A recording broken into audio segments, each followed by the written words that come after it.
Bonjour à tous. La faune sauvage, on pense souvent qu'elle existe loin de la civilisation, non? Apparemment, pas tout à fait.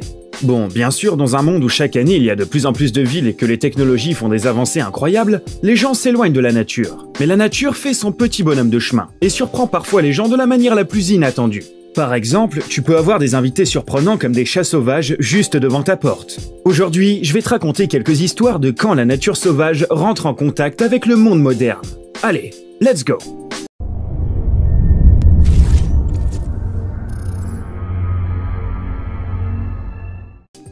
Des lions et une caméra.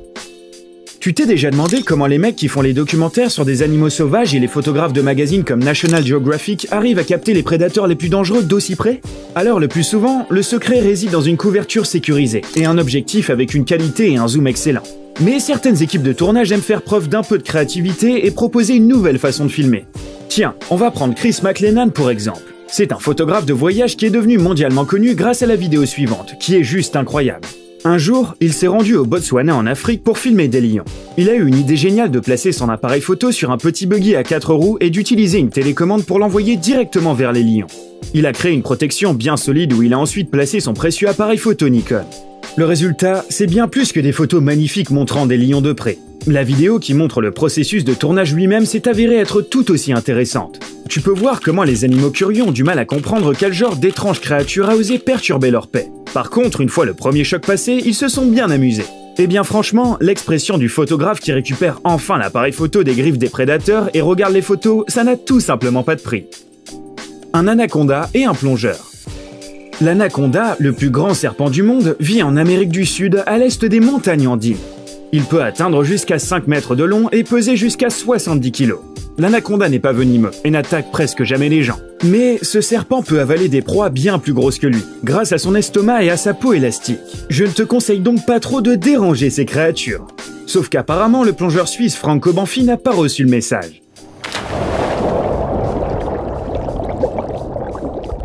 Il y a plusieurs années, il s'est rendu dans l'état brésilien du Mato Grosso do Sul pour plonger dans la rivière et prendre de rares photos d'un énorme anaconda de 8 mètres. Et ça, de très près. Trop près à mon goût d'ailleurs. Heureusement pour le photographe, le serpent avait mangé un énorme capybara juste avant, donc il n'avait clairement pas faim. Le plongeur est donc rentré en toute sécurité des forêts tropicales du Brésil, rapportant avec lui de bons souvenirs et des photos incroyables. L'ours curieux. Je pense que pas beaucoup de gens aiment les invités pas très invités.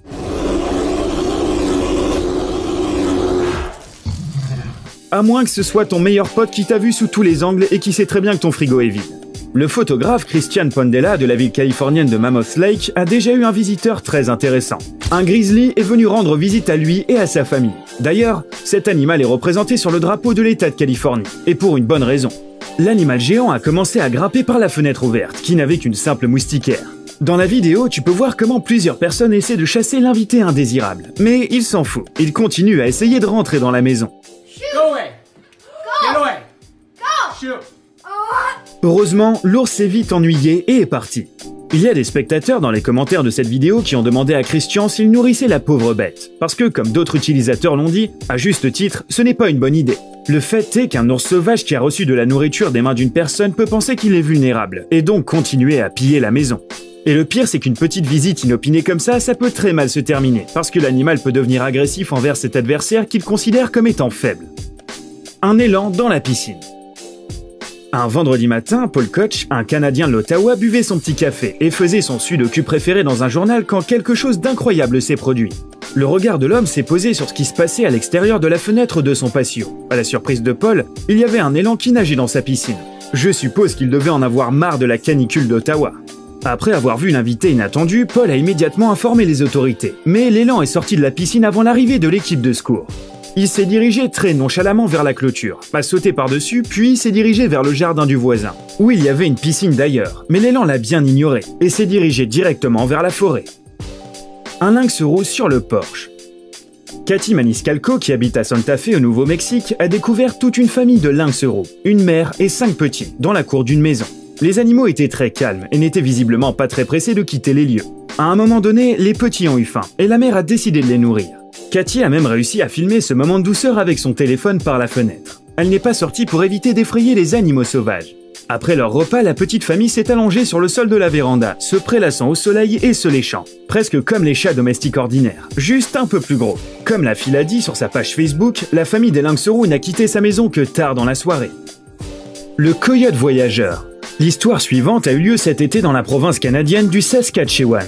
Un jour, Justin, un habitant du coin, descendait une rivière en bateau. Il connaissait assez bien la région. Donc, quand il a entendu des bruits étranges venant du rivage, il s'est tout de suite dit qu'il y avait quelque chose qui n'allait pas. Il a garé son bateau et est allé enquêter, mais il n'a rien trouvé d'étrange. Il est donc retourné à son bateau pour pêcher. Mais une surprise l'attendait directement dans la rivière. Justin a remarqué qu'un animal se noyait juste à côté, et il s'est immédiatement précipité pour l'aider. En essayant d'atteindre l'animal inconnu, il est tombé dans l'eau et a réussi non seulement à attraper l'animal avant qu'il se noie, mais aussi à empêcher le bateau de partir avec le courant. Et là, il découvre qu'il avait sauvé un bébé coyote. Justin a sorti l'animal de l'eau, puis il est monté dans le bateau avec son nouvel ami. Mais le coyote ne se réveillait pas. Justin n'a pas hésité une seule seconde. Il a effectué un massage cardiaque et même la manœuvre de Heimlich sur le petit, cette dernière étant utilisée pour dégager les voies respiratoires. Et ça a fonctionné. Le coyote s'est finalement réveillé. Justin a amarré et allumé un feu pour réchauffer le pauvre bébé. Puis il s'est dit pourquoi ne pas passer les 10 jours entiers à naviguer avec. Ainsi, ils ont longé ensemble la rivière pendant près de 2 semaines. Malheureusement, après leur retour, les amis ont dû se séparer. Justin a donné le petit à des spécialistes du centre local de réadaptation des animaux sauvages. Un pélican dans un arbre. Ce serait formidable si tout le monde connaissait les règles de base en matière de santé et de sécurité et pouvait s'aider lui-même et aider des animaux dans des situations dangereuses. Malheureusement, tout le monde ne peut pas se vanter de telles compétences. Heureusement, ce pélican a eu beaucoup de chance. Il a été sauvé par un policier qui était en vacances à Naples avec sa famille. En descendant une rivière en bateau, l'homme a remarqué l'énorme oiseau sur un arbre voisin. Le pélican s'était pris dans une ligne de pêche et avait du mal à s'en sortir. L'homme a immédiatement arrêté le bateau et a soigneusement ramené le pélican à l'eau. Mais il devait encore libérer l'oiseau de la ligne de pêche. Après avoir réussi à libérer l'oiseau, la famille a emmené le pélican dans un hôpital spécialisé. Là, l'oiseau a été soigné avec succès, puis relâché plus tard. Un nid pour les oiseaux. Les gens peuvent aider les animaux de plusieurs manières. Les nourrir, les sauver de ceux qui leur feraient du mal ou encore prendre soin d'eux. Mais ce qu'il s'est passé là, c'est encore tout autre chose. Un jour, Ian Bailey et sa femme se promenaient dans Finsbury Park à Londres. Ils ont remarqué une paire de foulques dans un étang. Les oiseaux étaient occupés à construire leur futur nid. Ils quittaient à tour de rôle l'abri pour ramasser des feuilles et des brindilles sur la berge, afin de renforcer leur petite maison pour les futurs descendants. La scène était si émouvante que Ian et sa femme ont décidé de donner un coup de main aux oiseaux. Le couple a commencé à ramasser des brindilles et à leur donner une par une. Étonnamment, les oiseaux ont accepté l'aide sans hésitation. En regardant cette vidéo, vous avez même le sentiment qu'ils ont parfaitement compris tout ce qui se passait, et qu'ils étaient super reconnaissants envers ce couple pour leur gentillesse. Une libellule coincée. Malheureusement, beaucoup de gens n'accordent pas beaucoup d'importance à la vie des insectes. Ils pensent qu'il n'y a qu'une seule façon de se débarrasser d'un scarabée ou d'un papillon de nuit ennuyeux. Heureusement, tout le monde n'est pas comme ça. J'ai une petite histoire inspirante pour toi. Un jour, Steven Cooper faisait le grand nettoyage pendant que ses petites filles faisaient du trampoline dans la cour. Mais leur plaisir n'a pas duré bien longtemps. À un moment, les filles ont remarqué qu'une libellule était restée coincée dans le filet de protection. Les enfants sont immédiatement partis voir leur père pour lui demander de sauver le pauvre insecte. Ça n'allait pas être facile, vu que la tête de la libellule était restée coincée dans un trou.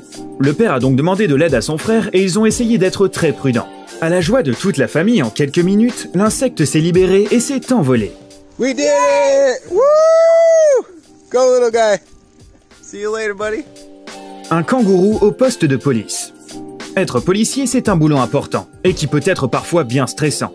Heureusement, il y a des moments comme celui-là pour égayer les journées.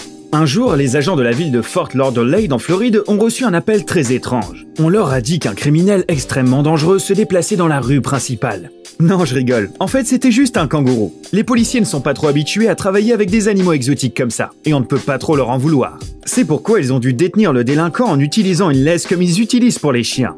Le pauvre animal a ensuite été mis dans une voiture de police et emmené au poste de police. Pas pour longtemps, bien sûr. Des experts sont rapidement venus récupérer le kangourou. Après avoir mené une enquête, ils se sont rendus compte que le propriétaire n'avait pas bien fermé la porte de sa maison quand il est allé jeter ses poubelles. Malheureusement, le kangourou ne lui a pas été rendu. À Fort Lauderdale, il est interdit par la loi de garder des animaux exotiques pareils comme animaux de compagnie. Des chiens déguisés. Beaucoup de chiens sont incroyablement curieux par nature, et ces bulldogs du Danemark ne font pas exception. S'ils le pouvaient, ils passeraient tout leur temps dans la rue. Mais bon, c'est impossible. C'est pourquoi, entre les longues promenades dans les rues de la ville, les chiens ont pris l'habitude de regarder les gens passer à travers les trous de la clôture. C'est leur propriétaire attentionné qui les a fait pour que les animaux ne sautent pas par-dessus la clôture dans un excès de curiosité. C'est déjà assez drôle comme ça, mais la femme a décidé d'ajouter un peu d'humour en plus. Elle s'est souvenue de photos amusantes, des tableaux avec des images imprimées et des trous pour les visages, comme on en voit souvent dans les parcs d'attractions. Avec sa fille, elles ont peint 2 personnages sur la clôture, le roi et l'arlequin. La réaction des passants n'a pas tardé à suivre. Tous les voisins étaient ravis. Et les bulldogs, je crois qu'ils ont bien apprécié toute l'attention qu'ils ont reçue.